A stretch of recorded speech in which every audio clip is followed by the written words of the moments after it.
யஸ்மாத் க்ஷரமதீதோஹம் அக்ஷராதபி சோத்தமஹ அதோஸ்மி லோகே வேதேச்ச பிரதிதா புருஷோத்தமஹ. பகவான் உலகத்தில் புருஷோத்தமன் என்று கொண்டாடப்படுகிறார். புருஷன் என்று சொன்னால் ஆண் என்று பொதுவாக நாம் உலகத்தில் பொருள் கொள்ளுகிறோம். ஆனால் புருஷன் என்கிற சொல் வேதத்தில் பயன்படுத்தப்படும் போது பொதுவாக எல்லா ஜீவாத்மாக்களையுமே குறிப்பதாகத்தான் பயன்படுத்தப்படுகிறது. புருஷன் என்ற சொல்லுக்கு புரி ஷேதே இதி புருஷா என்று பொருள் சொல்லுகிறார்கள். எட்டிமாலஜி அப்படின்னு ஆங்கிலத்தில் சொல்கிறாளே, ஒரு சொல்லினுடைய வேர்ச்சொல் என்ன, அதனால் இந்த சொல்லினுடைய பொருள் என்ன என்று ஆராய்ந்து பார்த்தோம் என்றால், இந்த உடல் என்கிற ஒரு நகரத்துக்குள்ளே உறைபவர் வாழ்பவர் ஜீவாத்மா தானே. புறம் என்று இந்த உடலுக்கு பெயர். இது ஒரு 9 வாசல்களை கொண்ட பட்டினம். ஒரு துவாரம் 2 துவாரம் 4 வாசல்கள் கொண்ட நகரங்களை கூட பார்க்கலாம். இந்த உடலுக்கு 9 வாசல்கள் இருக்கின்றன. 2 கண்கள், 2 காதுகள், மூக்கில் 2 துளைகள் 6, வாயில் 1 துளை, மலம் ஜலம் கழிக்கும் துவாரங்கள், ஆக மொத்தம் 9 துவாரங்கள் இந்த உடலில் இருக்கின்றன. நவத்வாரபுரே தேஹி என்று கண்ணன் கூட கீதையிலே இதை குறிப்பிடுகிறார். அப்ப புறம், பட்டினம், நகரம் என்று சொன்னால் இந்த உடலை குறிக்கும்.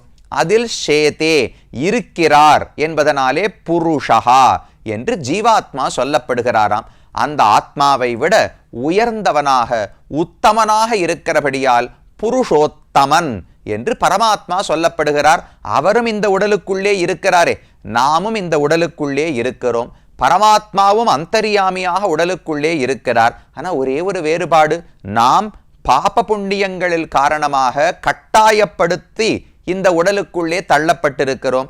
பகவானுக்கு பாப புண்ணியங்களும் கிடையாது, பகவானை யாரும் கட்டாயப்படுத்துவதும் கிடையாது. இச்சாகிரகீத அபிமதோரு தேகா, தான் ஆசைப்பட்டு ஒவ்வொரு பொருளுக்குள்ளும் அந்தரியாமியாக வந்து உறைந்து கொண்டிருக்கிறார். அப்ப அவரும் புருஷன்தான். நாமும் புருஷர்கள் உடலுக்குள் இருக்கிறோம், அவரும் புருஷர் உடலுக்குள் இருக்கிறார். இது ஆண் பெண் என்பதல்ல. பெண் உடலுக்குள் இருக்கிற ஜீவாத்மாவும் புருஷன்தான், நாய் உடலுக்குள்ள இருக்கிற ஜீவாத்மாவும் புருஷன்தான், மலைக்குள்ள இருக்கிற ஜீவாத்மாவும் புருஷன்தான், ஒரு சின்ன கல்லுக்குள்ள இருக்கிற ஜீவாத்மாவும் புருஷன்தான், பரமாத்மாவும் புருஷன்தான். ஆனா பரமாத்மா புருஷோத்தமன், அனைவரை காட்டிலும் உயர்ந்த உத்தமமான புருஷன் என்று கொண்டாடப்படுகிறார். அந்த புருஷோத்தம பெருமானை சேவிப்பதற்காகத்தான் நாம் இன்றைக்கு ஒரு திவ்யதேசத்தை வந்து அடைந்திருக்கிறோம். திருநாங்கூர் 11 திவ்யதேசங்களுக்குள்ளே வன் புருஷோத்தமம் என்று இந்த திவ்யதேசத்துக்கு பெயர். புருஷோத்தமன், வன் புருடோத்தமன். சம்ஸ்கிருதத்தில் சொன்னா புருஷோத்தமன் தெரிவிப்பார்கள். தமிழில் ஷ எழுத்து கிடையாது, அதுக்கு பதிலாக ட என்கிற எழுத்து போடப்படும். புருடோத்தமன், எம் புருடோத்தமன் இருக்கை என்றுதான் பெரியாழ்வார் பாடுகிறார். அப்ப புருஷோத்தமம் என்று ஊருக்கு பெயர். புருஷோத்தமன், வன் புருஷோத்தமன் என்று பகவானுக்கு பெயர் சொல்லப்படுகிறது. ஏன் இந்த பெயர்? அவர்தான் புருஷோத்தமனா, ஏன் நாம் புருஷோத்தமனா இருக்க முடியாதா என்றால், உலகத்தில் எல்லா புருஷர்களை எல்லா ஆத்மாக்களையும் காட்டிலும் மிக உயர்ந்தவராக அவர்தானே இருக்கிறார். ஒண்ணுமே வேண்டாம், எளிமையாக நினைவில் வைத்துக் கொள்ளலாம். கையில 5 விரல்கள் இருக்கின்றன. இந்த ஒவ்வொரு விரலையும் ஒவ்வொரு தத்துவம்னு வச்சுக்கோங்க.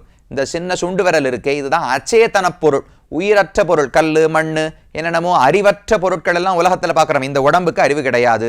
மாலை, இந்த விளக்கு, இந்த மேஜை, இந்த கண்ணாடி, எதுக்குமே அறிவு கிடையாதோ இல்லையோ. அப்போ அச்சேதன பொருட்கள் எல்லாம் இந்த சுண்டு விரல்னு வச்சுக்கோங்க. அப்புறம் சம்சாரத்தில் கட்டுப்பட்டு இருக்கிற ஜீவாத்மா, பத்த ஆத்மா இருக்காரே, அவர் தான் 2வது விரல். முக்த ஆத்மா, இப்போது முக்தியடைந்து வைகுந்தத்தில் இருக்கிற ஆத்மா முக்த ஆத்மா.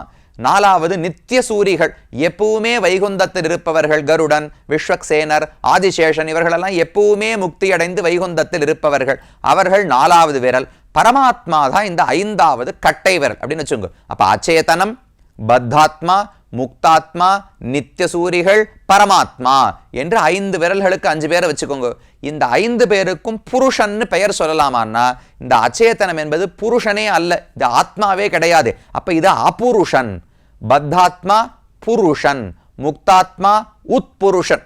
உட்புருஷன்னா கொஞ்சம் உயர்ந்தவர். ஆங்கிலத்தில் சொல்லும்போது குட், பெட்டர், பெஸ்ட்னு சொல்லுவோமோ இல்லையோ, அதை போல புருஷன், உட்புருஷன், உத்தர புருஷன், உத்தம புருஷன் என்று சொல்ல வேண்டும். பத்தாத்மா சுமாரான புருஷர், அதைவிட முக்தாத்மா உயர்ந்தவர், அதைவிட நித்தியசூரி உயர்ந்தவர். ஆனால் அனைவரை காட்டிலும் பரமாத்மா உயர்ந்தவர். இந்த 5 விரல்களுக்குள்ள எது ரொம்ப முக்கியம்னு கேட்டா கண்டிப்பா கட்டை விரல் தானே. கட்டை விரல் உயர்ந்தது. இந்த கட்டை விரலின் ஒத்துழைப்பு இருந்தால் தான் மற்ற 4 விரல்களை என்ன வேலை வேணுமோ முக்கியமா இயங்க முடியும். அதை போலத்தான் பரமாத்மாவும் மற்ற எல்லாரை காட்டிலும் வேறுபட்டவராய் மற்ற அனைவரும் இயங்கு வைக்கவராய் இருக்கிறாரோ இல்லையோ. அதனால பரமாத்மாவை புருஷோத்தம பொழிந்து என்னென்ன காக்க வேண்டுமோ, ரட்சிப்பது காப்பதுன்னு சொன்னாலே ஒருத்தருக்கு இருக்கிற கஷ்டத்தை போக்க வேண்டும், அவர் ஆசைப்படுவதை கொடுக்க வேண்டும். இதை பகவான் நிறுத்தாமல் எப்போதும் செய்து கொண்டிருக்கிறாரோ இல்லையோ. அந்த வன்மை, அந்த வள்ளல் தன்மை இருக்கிறபடியால் தான் வன் புருஷோத்தமன் என்று பகவானுக்கு இந்த ஊரிலே திருநாமம் ஏற்பட்டது. ஊருக்கு வன் புருஷோத்தமம் என்று பெயர் சொல்லப்படுகிறது. புருஷோத்தமன் என்பது பகவானுக்கு மிக முக்கியமான பெயர். பெரியாழ்வாரிடத்துல பாடுறார், கேசவா புருடோத்தமா கிளர் சோதியாய் குரலாய் என்று பேசுவார் அடியார்கள் எந்தம்மை விற்கவும் பெறுவார்களே. யாரான ஒரு பக்தர் பகவானுடைய நாமங்களை கேசவா புருஷோத்தமா என்று பகவானுடைய நாமங்களை சொல்லும் ஒரு பக்தர் இருந்தார் என்றால் அவர்தான் எனக்கு சொந்தக்காரர். அவர் வேணும்னா என்னை யாருக்கான்னு வித்துடலாம், அவருக்கு வேணும்னா என்ன பணம் கொடுத்து வாங்கி கொள்ளலாம், அந்த அளவுக்கு நான் அவருக்கு அடிபணிந்து இருப்பேன் என்று ஆழ்வார் பாடுகிறார். அப்ப புருஷோத்தமன் என்பது பகவானுக்கு மிக முக்கியம். ஒரு புரி பகவான் ஜெகநாத பெருமானுக்கு புருஷோத்தமன் பெயர். அதே போல இந்த ஊரிலும் பகவானுக்கு புருஷோத்தமன் என்று பெயர் வழங்கப்படுகிறது. வேறெங்கும் 108 திவிதேசங்களுக்குள்ள புருஷோத்தமன் பகவானுக்கு திருநாமம் இருப்பதாக தெரியவில்லை. இந்த ஊரில் தான் அந்த பெருமையோடு பகவான் காட்சி அளிக்கிறார். திருநாங்கூர் 11 திவ்யதேசங்களுக்குள்ளே வன் புருஷோத்தமம் என்று இந்த ஊருக்கு பெயர். திருநாங்கூரில் ஒவ்வொரு திவ்யதேசத்திலும் வெவ்வேறு ஊர்களிலிருந்து பகவான் வந்து சேர்ந்தார் சிவனுக்கு காட்சி கொடுப்பதற்காக பார்த்தோம் இல்லையோ. ஊரில் பிருந்தாவனத்திலிருந்து வந்தார், கோவர்தனத்திலிருந்து வந்தார், துவாரகையிலிருந்து வந்தார், வைகுந்தத்திலிருந்து வந்தார், பதரிகாசிரமத்திலிருந்து வந்தார். அதை போல இந்த ஊர் வன் புருஷோத்தமத்தில் புருஷோத்தம பெருமாள் எங்கிருந்து வந்தார் என்றால் அயோத்தியில் இருந்த ராமர் தான் இங்கு வந்து புருஷோத்தம பெருமானாக சேவை சாதிக்கிறாராம். ராமரே புருஷோத்தமர் தான். உலகத்தில் எல்லா புருஷர்களை காட்டிலும் இவன்தான் உயர்ந்தவன். தர்மத்தை நடப்பதில் ராமனுக்கு நிகர் கிடையாது. மற்றவர்களுக்கு தர்மத்தை புரிய வைப்பதில் ராமனுக்கு நிகர் கிடையாது. கருணை காட்டுவதில் வள்ளல் தன்மையில் ராமனுக்கு நிகர் கிடையாது. அப்ப வன் புருஷோத்தமன் என்று இங்கு காட்சி அளிக்கும் பெருமானே வடதிசையில் இருக்கிற அயோத்தியிலிருந்து புறப்பட்டு வந்தாராம். அயோத்தியும் புருஷோத்தமனுடைய ஒரு ஸ்தலம்தான் என்று ஆழ்வார்கள் பாடுகிறார்கள்.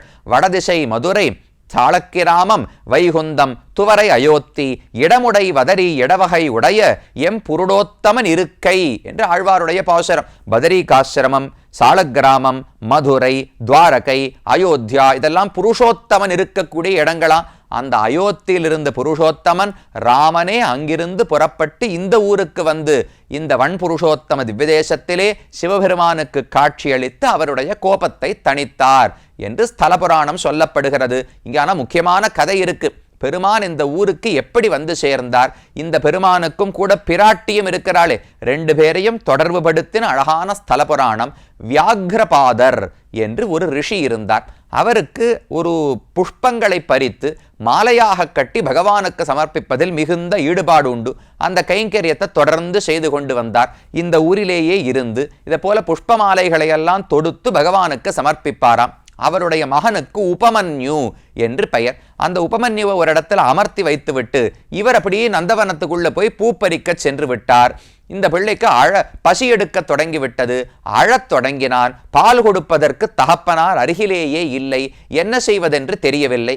அப்ப இந்த ஊர்ல இருக்கிற தாயார், அந்த தாயார் பெருமாளை தூண்டி குழந்தை அழுது கொண்டே இருக்கிறான், நீர்தான் ஏதான பாலுக்கு ஏற்பாடு பண்ணணும்னு தெரிவித்தாளாம். சரின்னு பகவான் பார்க்கடலையே இந்த ஊருக்கு கொண்டு வந்துட்டார். இந்த ஊர் புஷ்கரணி கோவிலுக்கு பக்கத்தில் புஷ்கரணி இருக்கே, திருப்பார்க்கடல் தீர்த்தம் என்றுதான் இந்த ஊர் தீர்த்தத்துக்கே பெயர். சுவாமி திருப்பார்க்கடல் எங்கேயோ இருக்கு, இங்கெங்க வந்ததுனால் இந்த உபமன்யு குழந்தைக்கு பாலூட்டுவதற்காக திருப்பார்க்கடல் தீர்த்தத்தையே பகவான் இங்கு கொண்டு வந்து பாலூட்டினார். குழந்தையும் திருப்தி அடைந்தது. போன வியாக்ரபாதர் திரும்ப வந்தார். 2 பேருக்கும், வியாக்ரபாதர் தகப்பனார், மகன் உபமன்யு 2 பேருக்குமாக பகவான் இந்த இடத்திலே புருஷோத்தமனாக காட்சி அளித்தாராம். அப்படி பக்தர்களுக்கு உண்பதற்கு உணவு வேணும்னா இந்த உலக இன்பத்தையும் செல்வத்தையும் கொடுத்தார் பார்க்கடல் மூலமாக. அதே போல தன்னுடைய காட்சியும் கொடுத்து அந்த வடிவத்தோடேயே இன்று வரை பகவான் சேவை சாதிக்கிறார். அவருடைய கோயிலைத்தான் வந்து அடைந்திருக்கிறோம். மிக அழகான சந்நிதி. கர்ப்ப கிரகத்தில் சேவித்தோம் என்றால் புருஷோத்தம பெருமாள் தான் 2 பக்கம் ஸ்ரீதேவி பூதேவி நாச்சிமார்களோடு நடுவில் நின்ற திருக்கோலத்தில் கிழக்கு நோக்கி நின்று கொண்டு பகவான் சேவை சாதிக்கிறார். 4 திருக்கைகள், ஒரு பக்கம் சக்கரம், ஒரு பக்கம் சங்கம், கீழ்கையாலே அபயஹஸ்தம். யாரும் பயப்பட வேண்டாம், நான் தான் புருஷோத்தமன், என்னை விட உயர்ந்தவன் ஒருவன் கிடையாது. புருஷர்களுக்குள்ளே அதமன், மத்தியமன், உத்தமன் 3 சொல்லலாம். அதமன் மிக தாழ்ந்தவன் சொன்னா நமக்கு நல்லது பண்ணவர்களுக்கும் நாம கெட்டது பண்ணிடுவோம், அப்ப ரொம்ப தாழ்ந்தவன் அர்த்தம். மத்தியமன்னு சொன்னா நமக்கு நல்லது பண்ணா அவருக்கு நல்லது பண்ணுவோம். உத்தமன்னு சொன்னா நமக்கு ஒருவர் கெடுதல் செய்தாலும் பதிலுக்கு அவருக்கு நல்லது செய்யணும்னு நினைக்கிறானே அவன் தான் உத்தமன். பகவான் அப்படிப்பட்ட உத்தமன். அப்ப நாம எத்தனை ஆண்டுகளா எவ்வளவோ பாபங்கள், பகவானை குறித்து எத்தனை தூஷணங்களை சொல்லியிருப்போம், எவ்வளவு பாபங்களை செய்திருப்போம். ஆனால் அப்பேற்பட்ட பாப்பியான நமக்கும் பகவான் நல்லது பண்ணணும்னு தான் நினைக்கிறார். அதனால் தான் அபயஹஸ்தத்தை வைத்துக்கொண்டு உன் பாபங்களை பார்த்து நீ பயப்படாதே, நான் புருஷோத்தமன், உன்னிடத்துல நல்லது இல்லாம இருக்கலாம், என்னிடத்துல புருஷோத்தமன் என்கிற தன்மை இருக்கிறதே, நீ எதையும் பார்த்து பயப்பட வேண்டாம் என்று அபயஹஸ்தம் வைத்திருக்கிறார். மற்றொரு கையாலே கதையை பிடித்து கொண்டிருக்கிறார். இவர் மூலவர். இவருக்கு 2 பக்கத்தில் ஸ்ரீதேவி நாச்சியாரும் பூதேவி நாச்சியாரும் காட்சி அளிக்கிறார்கள். அடுத்தது உற்சவமூர்த்தியை சேவிக்க வந்தோம்னால் அவரும் இதே போல திருக்கோலம், புருஷோத்தமன் என்கிற பெயரோடு ரொம்ப அழகான பெருமாள். இந்த பெருமானுடைய திருமேனியை சேவிச்சோம்னால சிரித்த முகம், நீண்ட திருவபிஷேகம், திருமேனியிலே பல ஆபரணங்கள் வேலைப்பாடுகளோட பகவானுடைய விக்கிரகம் திருமேனி அமைந்திருக்கிறது. பக்கத்தில் இவருக்கு ஏத்தபடி இந்த முகத்து பகவானுடைய முகத்தை சேவிச்சுக்கோங்க. ஸ்ரீதேவி பூதேவி ஆச்சியாருடைய முகத்தை பார்த்தா அவ்வளவு பொருத்தமா வச்சு பண்ண மாதிரி இருக்கும். இவ்வளவு பொருத்தம் இந்த உலகத்துல கூட பார்க்கறது கிடையாது. ஆனா விக்கிரகத்துல அத்தனை பொருத்தத்தை காட்டுகிறார்கள். ஸ்ரீதேவி பூதேவியோடு பெருமான் காட்சி அளிக்கிறார். வலது கையில் அபயஹஸ்தம், இடது கையை இடுப்புக்கு கீழே கட்டிஹஸ்தமாக வைத்துக் கொண்டிருக்கிறார். மேல சங்க சக்கரங்களை உயர்த்தி பிடித்திருக்கிறார். பகவானுடைய திருமேனி அழகே தனி, அதை சேவித்துக் கொண்டே இருக்கலாம். புருஷோத்தமன் என்று திருமேனியிலே காட்டுவார். இவ்வளவு அழகாக, இவ்வளவு பெருமையோடு, இப்பேற்பட்ட வலிமையான ஆயுதங்களை ஏந்தி கொண்டு உயர்ந்த கிரீட்டம், ஈஷதே பிசுனயன் கில மௌலிகி ஆதிராஜ்யம் அதிகம் புவனானாம்னு குரத்தாழ்வான் தெரிவிக்கிறார். வேற எதுவுமே வேண்டாம், இவ்வளவு பெரிய கிரீட்டத்தை ஒருவர் அணிந்து கொண்டிருக்கிறார் என்றால் அவர்தான் உலகத்துக்கே தலைவன், அவர்தான் உலகத்திலேயே உயர்ந்தவராக இருக்க வேண்டும். அப்படி உற்சவமூர்த்தி புருஷோத்தம பெருமானை சேவித்துக் கொண்டோம். அடுத்தது கீழே புஷ்கரணியை பற்றி சொன்னேன். திருப்பார்க்கடல் தீர்த்தம். உபமன்யு குழந்தைக்கு பாலூட்டுவதற்காக திருப்பார்க்கடலையே எடுத்து கொண்டு வந்தார். கடைசியா விமானத்தை பார்த்தோம்னால் சஞ்சீவி விக்கிரக விமானம் என்று திருநாமம் சூட்டப்பட்டுள்ளது. சஞ்சீவி, நன்றாக வாழ வைக்கக்கூடியது. இந்த உலகத்திலும் நன்னா வாழணும், பக்தர்களுக்கு தொண்டு செய்து கொண்டு பகவானின் திருவடியில் பக்திகளோடு நன்னா வாழ வேண்டும், நீண்ட ஆயுசு வேண்டும் என்றாலும் இந்த பெருமானை சேவித்து இந்த விமானத்தை சேவித்தோம் என்றால் நல்ல ஆயுசு கிடைக்கும். சாமி ஆயுசு வேண்டாம் வைகுந்தம் போகணும் தானே சொல்லணும்னால் நல்லவனாக வாழ்ந்தா இந்த உலகத்திலும் வாழலாம். பக்தனாக கைங்கரியம் செய்து கொண்டு பகவானே புகழ் என்று வாழ வேண்டும் என்றால் இந்த உலகத்திலேயே இன்னொரு 50 வருஷம் வாழ்ந்தா கசக்க போறதா என்ன? திருமங்கையாழ்வார் இடத்துல கேட்டு பாருங்கோ. திவ்யதேச அனுபவம் தான் உயர்ந்தது, வைகுந்தமே வேண்டாம்னு சொல்லக்கூடியவர்கள். அப்படி நல்ல ஆயுசை கொடுத்து நம்மை சஞ்சீவனம், ரொம்ப துவண்டு போய் உற்சாகம் இழந்து மன வலிமை இழந்து ஒருவன் இருந்தால் கூட அவனுக்கு மறுபடியும் உற்சாகத்தை ஊட்டக்கூடிய விமானமா. ஏன்னா ராமன் இருக்காரோ இல்லையோ, ராமனுடைய க்ஷேத்திரம், எந்த இடத்திலும் ராமநாமத்தை ஒருவன் கேட்டான் என்றால் பிரிந்து கொண்டிருக்கும் உயிர் கூட ஒரு நிமிஷம் தங்கி நின்று விடுமா. அப்படி ரட்சிக்கக்கூடிய ராமன் அவருடைய விமானமானபடியாலே இந்த ஊருக்கு சஞ்சீவி விக்கிரக விமானம் என்று பெயர் சூட்டப்பட்டுள்ளது. அப்ப பெருமான சேவித்துக் கொண்டோம். இந்த முக்கியமா தாயாரை சேவிக்க வேண்டும். அதோடு கூட ராமனே இந்த கோவிலில் காட்சி அளிக்கிறார், அவரையும் சேவிக்க வேண்டும். என்னென்ன சந்நிதிகள் என்பதை அடுத்த பகுதியிலே பார்ப்போம்.